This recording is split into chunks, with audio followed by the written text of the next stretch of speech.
أعوذ بالله من الشيطان الرجيم بسم الله الرحمن الرحيم الحمد لله رب العالمين والصلاة والسلام على سيد المرسلين محمد وعلى آله وأصحابه ومن تبعه بإحسان إلى يوم الدين falëndërimet, lavdërimet gjithnjë I takojnë Zotit të madhreshëm, krijuesit të gjithësisë, sunduesit në këtë botë në botën tjetër. Atë e falënderojmë dhe vetëm prej Tij ndihmë dhe mbështetje kërkojmë. Përshëndetet, salavatet, selamet tona të përzemërta në këtë ditë të bekuar nga ky vend, nga thellësia e zemrave tona, ja përcjell me Mesuesit ton Muhammed Mustafa sallallahu alaihi wasallam, familjes së Tij të ndershme, shokëve të Tij besnik dhe gjithë atyre të cilët e pasuan dhe pasojnë rrugën e Tij deri në ditën kur takohen me Allahun xhalla xhelalu. Të nderuar dhe të respektuar vëllezër besimtar, sot me lejen e Zotit të madhreshëm do t'i themi disa fjalë në lidhje me atë porosinë e madhe të pejgamberit sallallahu alaihi wasallam, e cila ka të bëjë me parimet e jetës, të shoqërisë e kështu me radhë. Dhe gradualisht kemi ardhur te porosia e tretë, siç na tha pejgamberi sallallahu alaihi wasallam, ju porositi ta të I bëni 3 gjëra dhe njëkohësisht ju porositi që të distancoheni, të largoheni prej 3 tjerave. Dhe I thanë, ja Rasulullah, cilat janë ato çështje që ne duhet të I bëjmë dhe cilat janë ato çështje që ne duhet të distancohemi prej tyre. Pejgamberi sa më tha, të adhuroni Allahun xhalla wala dhe të mos I bëni shok. Kjo është porosia e parë që folëm në xhuman e parë. E dyta tha, ti të kapeni fort për litarin e Zotit të madhreshëm që quhet Kur'an. Dhe porosia e tretë që do të flasim sot është, tha Rasulullahi, respektoni, dëgjoni ata të cilët I zgjedhni për t'ju udhëhequr në jetën e kësaj bote në rrugën e drejtë. Ndërsa ato 3 porosi që tha mos I bëni këto vepra, ta distanconi prej fjalëve më ka thënë dhe I kishte thënë, distanconi prej polemikave të panevojshme dhe keni kujdes se ku po e shpenzoni pasurinë. Po këto 3 çështje tjera do t'i diskutojmë me lejen e Allahut azza wa xal xhumave tjera, ndërsa sot do t'i themi në 2-3 fjalë në lidhje me këtë porosi të madhe: respektoni, dëgjoni ata të cilët I zgjedhni për t'ju udhëhequr në jetën e kësaj bote. Vëllezër të dashur, nuk ka dyshim se prej përgjegjësive më të mëdha që bën njerin këtë dunja është emaneti që e merr me udhëheq dikën në jetën e kësaj bote. Ka thënë pejgamberi sallallahu alaihi wasallam, kush bëhet udhëheqës I 3 personave, hiç më shumë, I 3 personave, dhe nuk e bën dhe nuk e realizon emanetin për cilën e kanë zgjedh, thot nesër bëhet banor I xhenemit pa pikë dyshimi. Pra është përgjegjësi e madhe me marr udhëheqje diçka, me udhëheq diçka ose me ta besu dikush një emanet të madh. Është transmetuar një ditë prej ditëve se njëri prej shokëve të pejgamberit thotë, ja Rasulullah,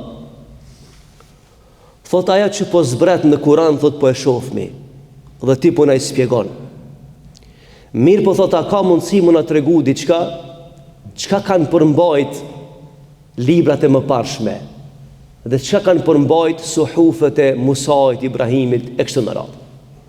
Dhe pejgamberi sallallahu alaihi wasallam I thot se një prej porosive që kanë zbrit në fletushkat e Musait alayhis salam, Zoti I madhreshëm pas ka thonë, o ti sundimtar I vetë mashtruar, thot nuk kam zgjedh ty, ju ka drejtuar atyre që marrin përsipër emanetin e popullit. Dhe Allahu pi thoi, ka o ju sundimtar të padrejt, ne nuk ju kemi zgjedh juve që ju të pasurohenin korres të tjerëve, por ne ju kemi zgjedh, ju kemi bë lider, udhëheqës të njerëzve, për ta dhënë drejtësi në peshore dhe për t'ia dhënë hakin secilit qytetar ose secili njeri i cili jeton në ambrellën e sundimit tan. Kjo porosi pas ka zbrit në suhufët e Ibrahimit a.s. Të dashur vëllezër, koha imponon modele të ndryshme të zgjedhjeve, modele të ndryshme të udhëheqjes. Se kemi temën të politikën, jam të shpjegu Kur'an dhe hadith. Nuk kemi të diskutu për teori politike, po flas për një çështje që ka trajtu Kur'ani dhe ka trajtu pejgamberi sallallahu alaihi wasallam dhe ka trajtu dini Allahu xhallahu ala. Vëllezër, mund të ndryshojnë format e zgjedhjes, mund të ndryshon, gara, mund të ndryshon gjithçka, mirë po nuk ndryshon përgjithësia. Si të kaluarën që i kanë zgjedhë në mënyrë klasike udhëheqësit, si në tashmën që i zgjedhë në mënyra të ndryshme, e njëjta përgjithësi është para Zotit të Madhreshëm. Pra njeriu ban përgjithësi të madhe nëse dikush që ka besu një emanet. Dhe për emanete më të mëdha në këtë dunja është me udhëheq dikan, me i prin dikujna në rrugë të jetës edhe në rrugë të ahiretit. Por këtë arsye vëllezër, është transmetuar një hadith i pejgamberit sallallahu alaihi wasallam, që njëri prej shokëve të pejgamberit thonë: "Ja Rasulullah, thot pse s'po mban në atë kohë?" I kanë thonë wali. Në atë kohë wali s'u më thon guvernator. Edhe ky thot: "Ja Rasulullah, thot pse s'po mban mu guvernator në qytetit, në shtetet asaj kohe?" Dhe pejgamberi sallallahu alaihi wasallam e ka dashur shumë këtë sahabi, këtë shok, dhe ka qenë i mëshëm. Po bën fjalë për Abu Dharrin. Pejgamberi pas ka thonë: "Ja Abu Dharr, innaka dhaif", do ti i dopt, wa innaha amana, kurse udhëheqësia është emanet, wa yawm al-qiyamati khizyun wa nadama, e në ditën e gjykimit kjo udhëheqësi, kjo emanet shndrohet në mallkim para Zotit të Madhreshëm, nëse s'ja ke dhënë hakin. Kushdo që ka pas fat në këtë dunja me qenë udhëheqës, qoftë i 3 personave në jetën e kësaj bote, në ditën e gjykimit është njëri prej dyve, o ka me dalë faqe bardhë para Zotit të Madhreshëm, që se ka tradhtu emanetin atyre që kanë besu, ka punu për interesin e përgjithshëm të njerëzve, ka vrapu me vu drejtësinë në peshore, ose është për atyre njerëzve që e ka tradhtu emanetin. E Allahu po thon në Kur'an: "Kush e ka tradhtu emanetin nuk shpëton nesër prej ndëshkimit para Allahut xhallahu ala." Pra vëllezër të dashur, na ka mësuar Islami mos me marr pozitë që ti si e për atë punë. Edukata më e madhe që na ka dhënë kjo fe është na ka mësuar që të mos pranojmë detyra që s'janë për neve. E nëse jemi për atyre që mundemi me qua detyrë, e pranojmë, por e pranojmë me një përgjegjësi të madhe, më shumë se sa për veten e vet.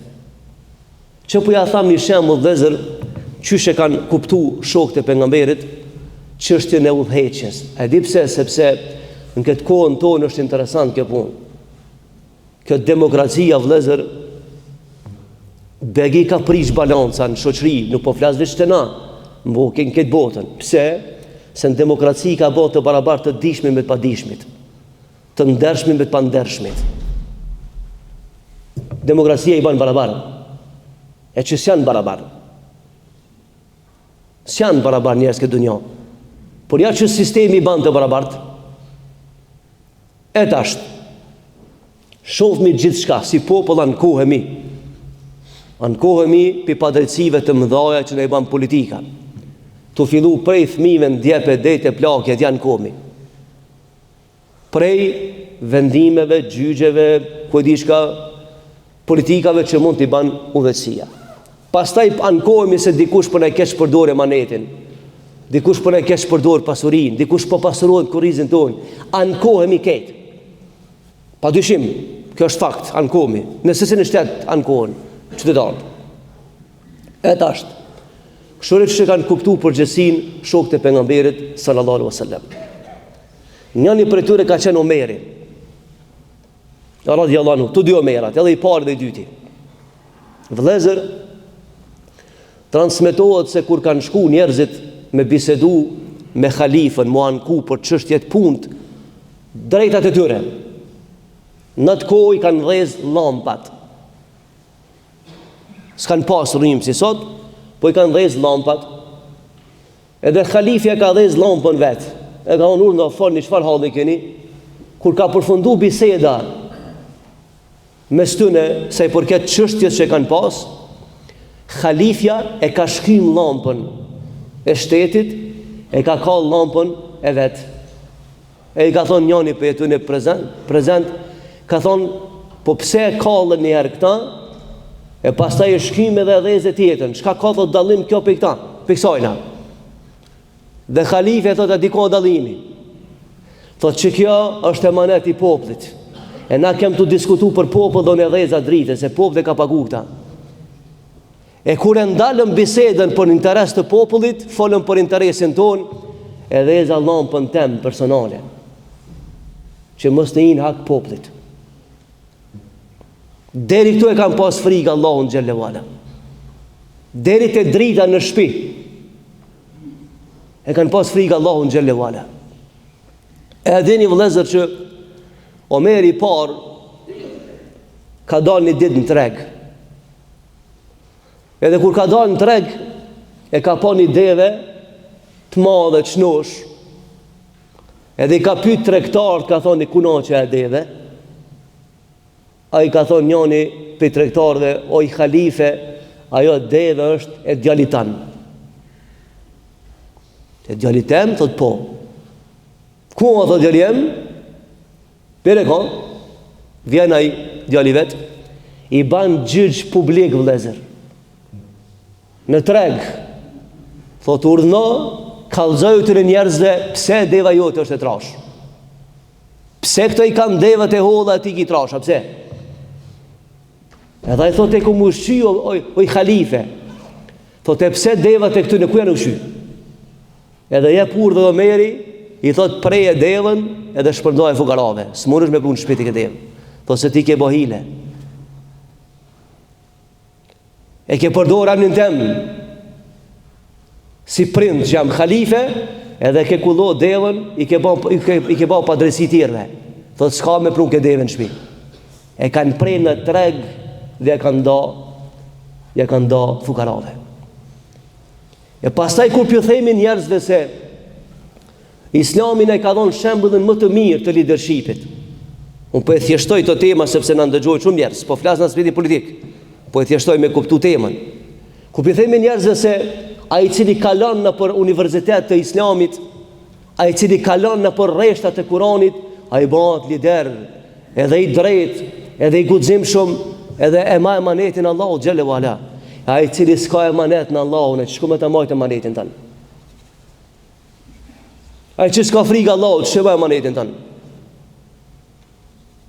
I ka mallku pejgamberi sa më të njerëz të cilët vrapojnë me marë përgjegjësi, a në realitet nuk janë të gatshëm me çu emanetin Allahut tan. Me marë poste dhe mos me çu po emanetin Allahut tan. Vëllezër të dashur, edhe një shembull thjesht që ka shënuar historia. Edhe thuhet në atë kohë Kudsi sot shumë, që Palestina sotshme ka qenë dorën e një populli me një perandor shumë zullëmqar. Mi por në për libat të shenjta para Islamit e kanë mësuar se ai i cili ka me çliru Kudsin ka me qenë njeriu më i drejtë i kohës vet, edhe kur të vjen mi marr çelsat e Kudsit, ka me i pas për 40 harna në trup. Edhe që tash historien. Në vitin 16 Hijri, dikun prapërsisht një 50 e diçka pas vdekjes pejgamberit sallallahu alaihi wasallam, Omeri bëhet halife muslimanëve. Edhe vin të zgjeru territorët e muslimanëve. Edhe Kudsi në atë kohë, xhamia e shenjtë, e cila është e dyta vëllezër, kena me folë herë. Xhamia e parë që është ndërtuar në dunja është Qabja. Objekti i dytë, mas Qabës, është ndërtuar xhamia e Kudsit, që është në Palestinë e sotshme. Histori e gatë. Është temë shumë e gjanë kjo.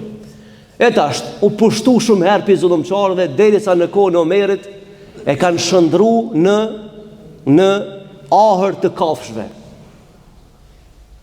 Edhe në atë kohë, rabinat asaj kohe janë anku për zullumçarëve, edhe i thojnë, e kena lexu në librat e shenjta asaj cili e shtiron Kudsin, ko me kanë njëri më i drejt i kohës, edhe kur vjen me i marë qelsat, ko me i pas mbi 40 harna të teshave në trup. Edhe Omeri rrethekon Kudsin, komandanti asaj kohe, i ushtrisë islame, i çon letër Omeri thot, ne thot nesën mëngjes hymi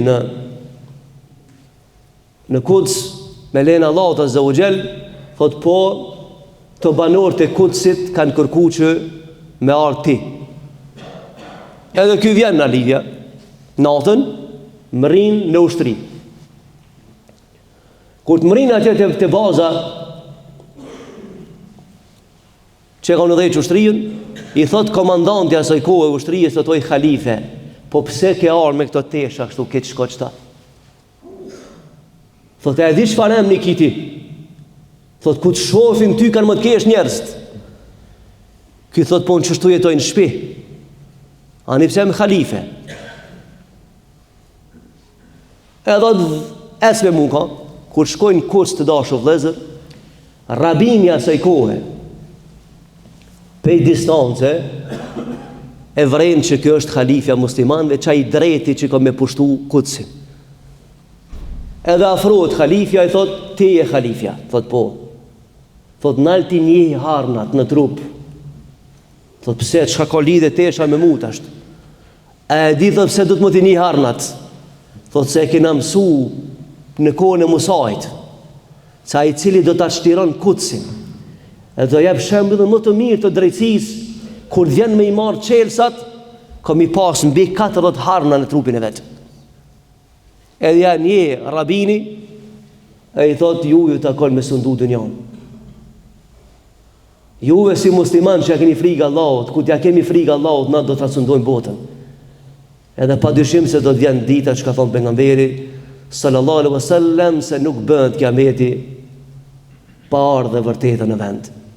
Aja ka me ardhë, herat apo vonë, drejtësia ka me ardhë në vend. Sepse njerëzit kanë mund ngopë për i pa drejtësive. Vëllezër, ky njeri pra, i cili ka ditë që është përgjësia para Zotit, ka jetu më i varfrin kohën e vetë, a qindra e mia libra kanë shkru bizantint, aramakt, persiant, për Omerin e parë. Që kanë thonë se nuk përsëritet ma, nuk përsërit historia ma, njeri më të fuqishëm, më të drejt dhe më të sinqert. A që ka qeni drejt, a që ka pos frikë Allahut azza wa jall, sa që momenti kur bo khalife deri ka vdek, nuk ka mish. I ka thonë, pse s'po mish? Ka thonë se teritori jem ku sundoj është i madh. Nështë në kush për tregtar dhe ka vjedh, ka thonë në kafsh, e më vjen mish i vjedh në gojën tem, s'du me dalë për Allahut me aktë uj. Ose thotë o dikush në teritorin tem, ku nuk ka në sofër mish. Edhe kur tullet në sofër, i thotë fëmijëve të vetë, Zoti e mallkoft, kryetarin që na ka ba pa drejtësi na ka varfru. Nuk du me dalë të për Allahut dikush më mnem. Vëllezër, a kemi bre sot në kësi njerë që e kanë frikë Allahut kështu? A kemi në kësi njerë sot që e merë emanetin Allahut dhe na du të me fjetë lirë shumë shpi? Dhe mos më tu që a i ta merë pasurin, ta vjedh pasurin, ta prish moralin. A kemi në botën islamin njerës të tjilë? Hishbe mos u bani karën e përgjedhje, veç shëja ka frikë Allahut në zëu gjelaj personet dhe vëtues, ka problem. Mos lyp argument tjetër. Veç këshyra e ka frikë Allahun, që do mja besu emanetin. Pra këto kanë qenë njerëz që ne kanë dhënë shembullin më të mirë në histori. Tu pe përfundoj për shakos, me lenin Allahut azza wa jall me vazhdu në gjumave tjera dhe alhamdulillahi rabbil alamin. El-Fatiha.